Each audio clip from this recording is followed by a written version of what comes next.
और जलापूर्ति परियोजना की आधारशिला। राज्य के 16 जिलों के 2,80,000 से ज्यादा परिवारों को कवर करेगी योजना। साल 2024 तक हर घर जल के लक्ष्य को प्राप्त करने के लिए अहम है योजना। प्रधानमंत्री नरेंद्र मोदी ने किया इंडिया आइडियाज समिट को संबोधित। कहा, भारत और अमेरिका की भागीदारी कोविड महामारी के बाद दुनिया की अर्थव्यवस्था को फिर से तेजी से पटरी पर वापस लाने में निभा सकती है अहम भूमिका। भारत को बताया इस समय निवेश के लिए सबसे बेहतरीन स्थान। कहा, अमेरिका जैसे देश भारत में उपलब्ध अनंत अवसरों का उठा सकते हैं लाभ।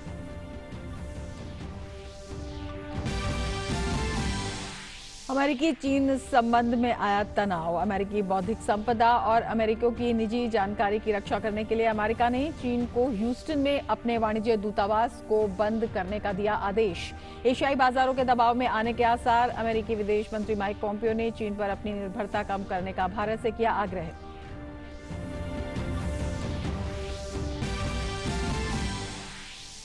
देश में कोरोना के खिलाफ जंग जारी। छत्तीसगढ़ के बाद अब भोपाल, मणिपुर और जम्मू कश्मीर भी बड़े लॉकडाउन की ओर। वहीं ईटानगर में अस्पतालों में कोरोना पॉजिटिव मामले आने के बाद लगभग सभी अस्पतालों को सैनिटाइजेशन के लिए किया गया बंद।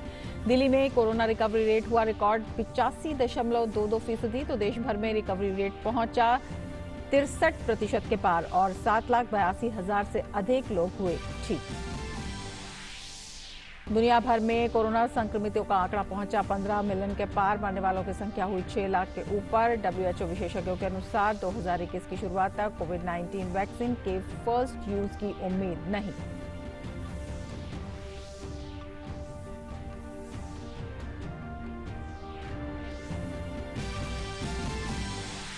चैंपियन लिवरपूल ने उठाई इंग्लिश प्रीमियर लीग की ट्रॉफी। खिताब पर 19वीं बार जमाया कब्जा। चेल्सी को दी 5-3 से मात।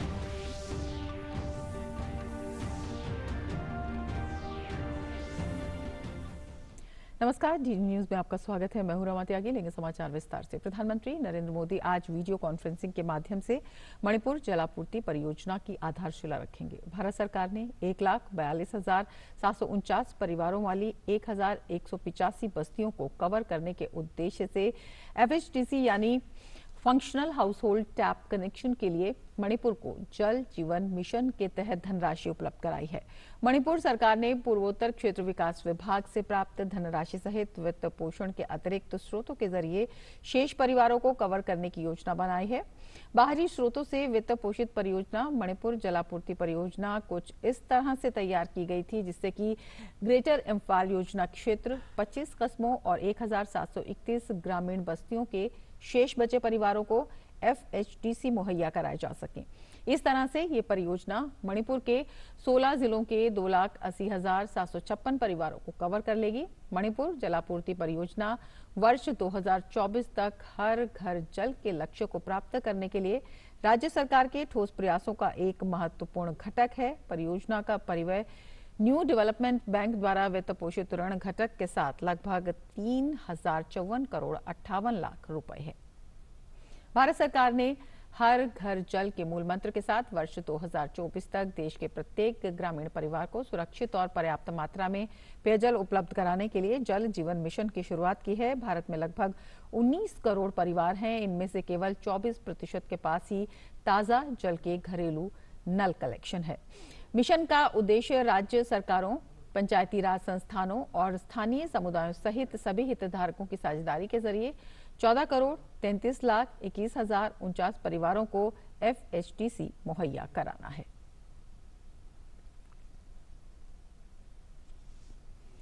प्रधानमंत्री नरेंद्र मोदी ने बुधवार को इंडिया आइडियाज समिट को संबोधित किया।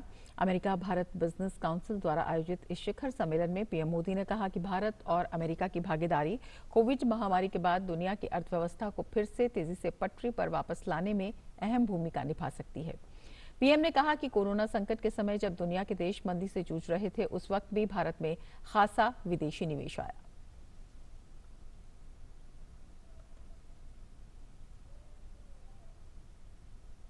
See what has happened even during the ongoing pandemic. In the middle of COVID, India has attracted foreign investment of more than $20 billion between April and July 2020. For this vision, there are few better partners than the United States of America. India and the USA are two vibrant democracies with shared values. We are natural partners. Thus, US-India friendship has scaled many heights in the past. Now, it is time our partnership plays an important role in helping the world bounce back faster after the pandemic.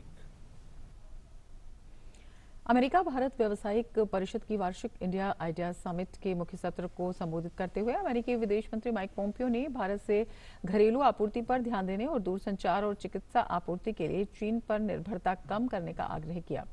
Bharat और चीन के बीच गतिरोध के बारे में बात करते हुए अमेरिकी विदेश मंत्री ने कहा कि हाल में भारत के खिलाफ चीन की सेना द्वारा शुरू किया गया संघर्ष चीन की कम्युनिस्ट पार्टी के अस्वीकार्य व्यवहार का नवीनतम उदाहरण है।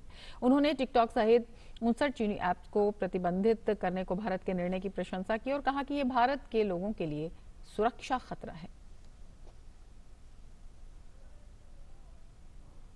India has a chance to attract global supply chains away from China and reduce its reliance on Chinese companies in areas like telecommunications, medical supplies, and others.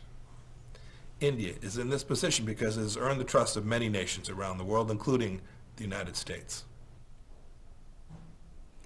और अब बात बिहार की। बिहार में बाढ़ग्रस्त इलाकों में स्थिति गंभीर बनी हुई है। हालांकि नेपाल और बिहार में कई नदियों के जलग्रहण क्षेत्रों में बारिश की कमी से हालत थोड़े बेहतर होने की उम्मीद है। बिहार में 10 जिलों के 245 ग्राम पंचायतों की 4.5 लाख से अधिक की आबादी बाढ़ की विभीषिका झेल रही है। सीतामढ़ी, दरभंगा, पूर्वी और पश्चिमी चंपारण, सहरसा, सुपौल, मुजफ्फरपुर, सारण और गोपालगंज में बाढ़ के आसार हैं। बाढ़ के पानी में डूबने से कल 5 बच्चों की मौत हो गई। इससे पूर्व पिछले 2 दिनों में बिजली गिरने की घटना में राज्य में 17 लोगों की मौत हो चुकी है। गोपालगंज के निचले इलाकों में अधिकारी बीती रात से ही लोगों को ऊंचे स्थानों पर जाने की चेतावनी देते नजर आए। बिहार के गोपालगंज और पडरौना में अलर्ट जारी किया गया है। कई स्थानों पर गंडक, बागमती, कोसी, कमला बलान और महानंदा नदियों का जलस्तर खतरे के निशान से ऊपर है। बाढ़ की सबसे खराब स्थिति पश्चिमी चंपारण के बेतिया और पूर्वी चंपारण के मोतिहारी में है। यहां अधिकांश इलाकों में सड़क संपर्क टूट गया है। बगहा में गंडक नदी के बढ़ते जलस्तर को लेकर पश्चिम चंपारण जिला के डीएम कुंदन कुमार ने नगर के गंडक नदी तटबंधों का निरीक्षण किया। एनडीआरएफ और एसडीआरएफ की टीमें बेतिया, मोतिहारी, गोपालगंज, मुजफ्फरपुर, वैशाली, खगड़िया और दरभंगा में राहत और बचाव के कार्यों में लगी हुई हैं। बाढ़ प्रभावित इलाकों में 78 सामुदायिक रसोई के माध्यम से 42,000 लोगों को भोजन दिया जा रहा है।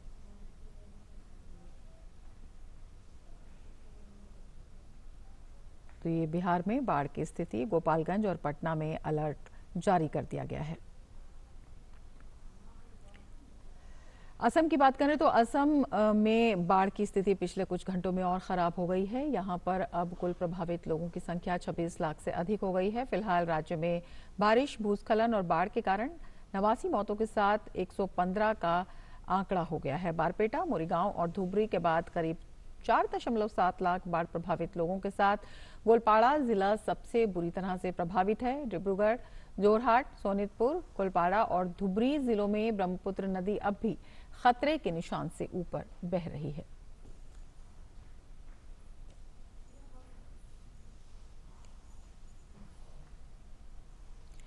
देश भर में कोरोना वायरस संक्रमण का इलाज करवाकर 7.25 लाख के करीब मरीज ठीक हो चुके हैं। स्वास्थ्य मंत्रालय के द्वारा जारी ताजा आंकड़ों के अनुसार अब तक 7,82,606 से ज्यादा मरीज ठीक हो चुके हैं। वहीं देश में सक्रिय मामलों की संख्या 4,26,000 से ऊपर हो गई है। अब तक देश में कोरोना संक्रमण से 28,861 लोगों की मौत भी हुई है।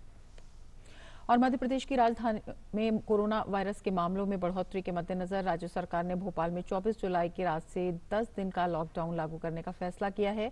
मध्य प्रदेश के गृह मंत्री नरोत्तम मिश्रा ने बुधवार को ये जानकारी दी। उन्होंने कहा, मध्य प्रदेश की राजधानी भोपाल में कोरोना वायरस संक्रमण की स्थिति को देखते हुए ये फैसला लिया गया है।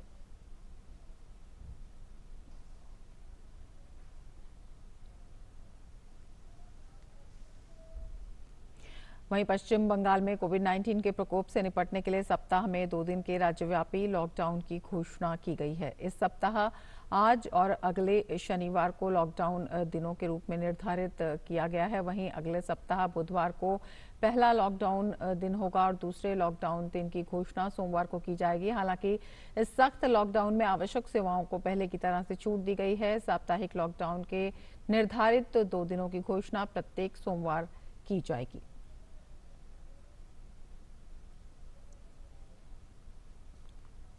मणिपुर के मुख्यमंत्री एन बीरेन सिंह ने बुधवार को घोषणा की कि राज्य में कोविड-19 के बढ़ते मामलों पर लगाम लगाने के लिए बृहस्पतिवार दोपहर 2 बजे से पूरे राज्य में 14 दिन का कर्फ्यू जैसी पाबंदियां लागू रहेंगी। उन्होंने एक संवाददाता सम्मेलन में कहा कि शाम को हुई मंत्रिपरिषद की आपातकालीन बैठक में ये फैसला लिया गया।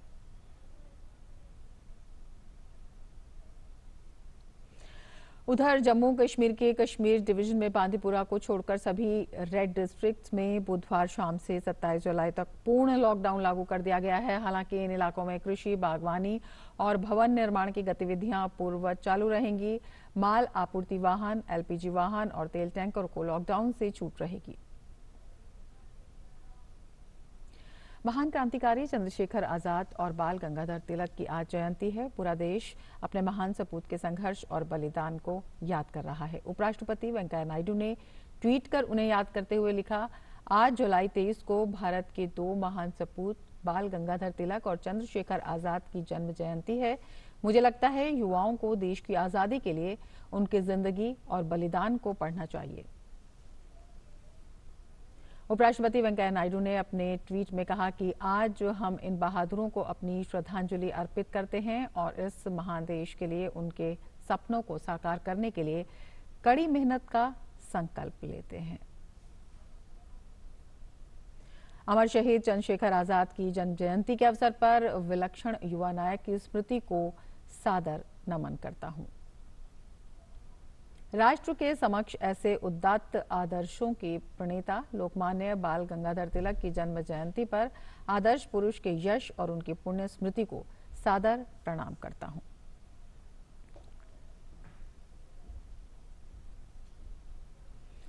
महान क्रांतिकारी चंद्रशेखर आजाद और लोकमान्य बाल गंगाधर तिलक की जयंती पर प्रधानमंत्री नरेंद्र मोदी ने ट्वीट करते हुए कहा कि भारत मां के 2 वीर सपूत लोकमान्य बाल गंगाधर तिलक और चंद्रशेखर आजाद को उनकी जन्म जयंती पर शत-शत नमन।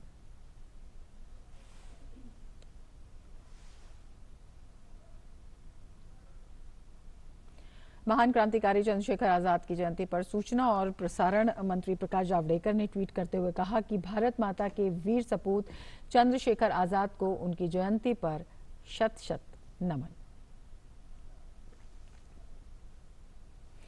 आगे बढ़ते हैं। दुनिया भर में कोविड-19 से प्रभावित लोगों की संख्या में लगातार बढ़ोतरी हो रही है। कोरोना वायरस से दुनिया भर में संक्रमित लोगों की संख्या बढ़कर 1,53,71,000 से ज्यादा हो गई है, जबकि इस महामारी से 6,30,000 से ज्यादा लोगों की मौत हो गई है। कोविड-19 महामारी से अमेरिका सबसे ज्यादा प्रभावित है। अमेरिका में अब तक कोरोना वायरस से संक्रमितों की संख्या 41 लाख के पार है, जबकि इससे 1,46,000 से ज्यादा लोग संक्रमित हैं।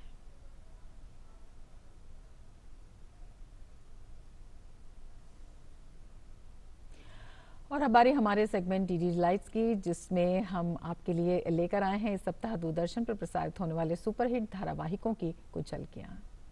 तो आप देखिए डीडी लाइट्स और हमें दीजिए इजाजत। नमस्कार।